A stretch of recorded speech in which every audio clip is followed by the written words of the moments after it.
महाराज श्री रोहित जैन दिल्ली से त्रिवार नमोस्तु करते हुए अपने मन की बात रखते हैं। मेरी मन की बात यह है कि घर में मंदिर के ऊपर मैंने गुरुदेव की वीडियो देखी थी। उसमें बताया घर में मूर्ति फोटो मंदिर नहीं होना चाहिए। तो हमारे घर में मंदिर है, छोटा सा मंदिर बना रखा है, उसमें सभी देवी देवताओं की फ़ोटो भी है और कुछ मूर्तियाँ भी हैं, छोटी छोटी प्लास्टिक की हैं, जैसे चक्केश्वरी माता की, पद्मावती माता की, मणिभद्र वीरदेव जी की और अन्य मत के देवी देवताओं की भी हैं। तो मेरी यही शंका है कि महाराज जी यह पूछना चाहते हैं कि हम इनका क्या करें। हम इन्हें जो हैं अब इनकी साधना नहीं करना चाहते, तो हमें क्या करना चाहिए? बिल्कुल विस्तार में हमें मतलब यह पता चल जाए हमें क्या क्या करना चाहिए, कैसे कैसे करना चाहिए, तो पूरा विस्तार से हमें समझ में आ जाए, हमसे कोई त्रुटि ना हो, इस प्रक्रिया में समाधान चाहिए। नमोस्तु भगवान, नमोस्तु।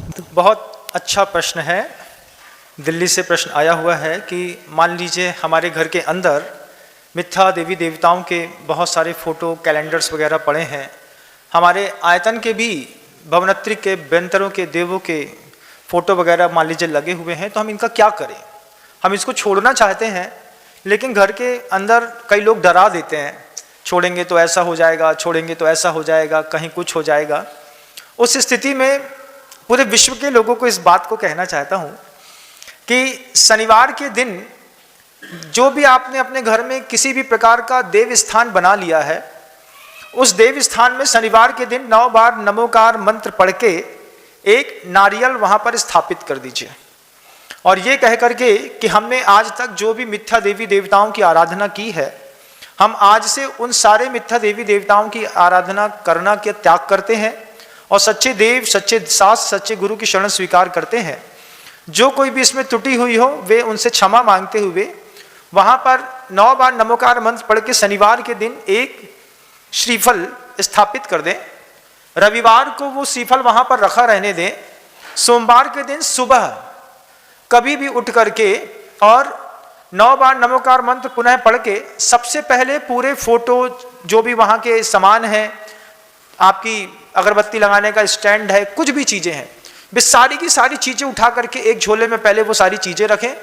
उसके बाद उसी झोले में वो श्रीफल भी रखें और बहते हुए गहरे पानी में आप उसको पूरा का पूरा जाकर के विसर्जन कर दें। अगर आपको ऐसा लगता है कि इसमें कुछ अनीति गलत हो जाएगी, आप वहां पर हमारा नाम लें।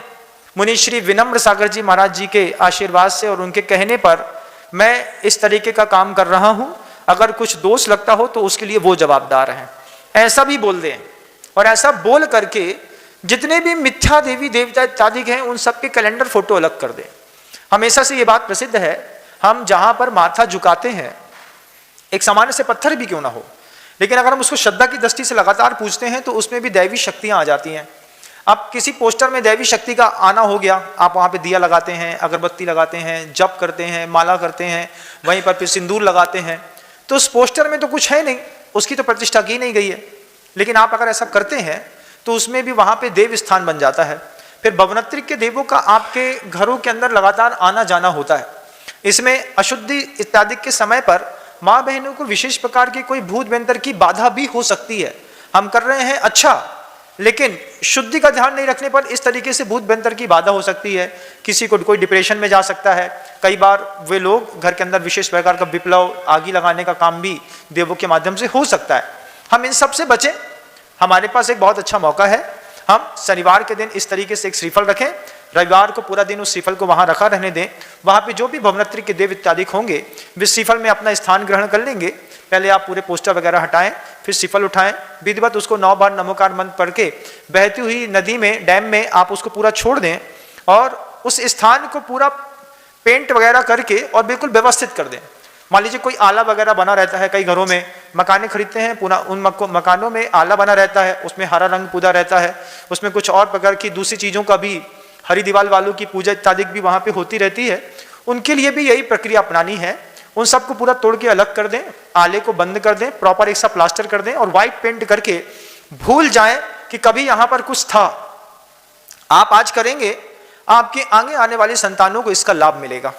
और अगर इस तरीके के आप नियमित रूप से घर के अंदर दिया पूजा इत्यादि करना, इसने जैन दर्शन में इन सब चीजों को वर्ज कहा हुआ है। कहीं पर ऐसा नहीं है कि जैन दर्शन में यहाँ पर घर के अंदर पूजा विधि विधान, घर के अंदर पूजा इत्यादि विधान के लिए अगर प्रतिष्ठित प्रतिमाओं का आपने कोई चैत्यालय बनाया है तो बात अलग है। आपके पास 6 इंच तक की कोई प्रतिमा है जिसको आप घर के अंदर रख करके विधिवत उसकी अर्चना पूजा करते हैं, वो एक अलग वस्तु है।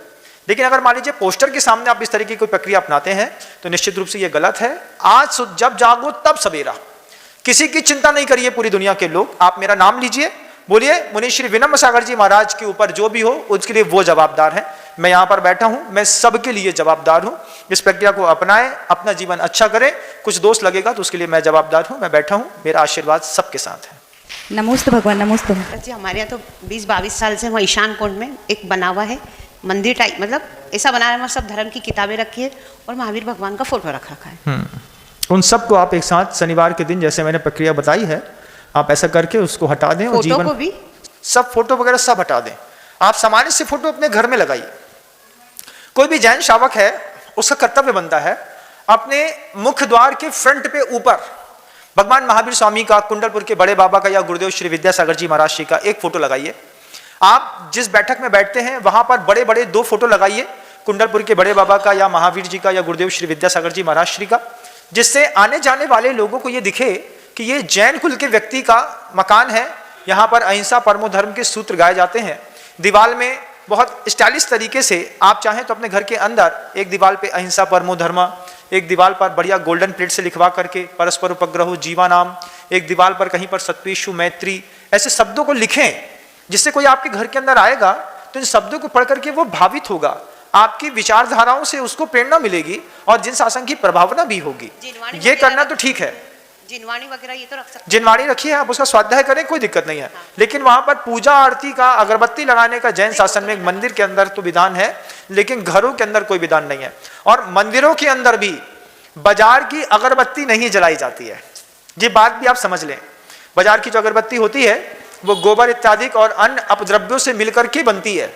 उसमें कंटेंट होता है, कोयला का चूरा होता है, गोबर होता है, इसके अलावा और भी कोई सामग्रियां ऐसी होती हैं जो अशुद्ध होती हैं।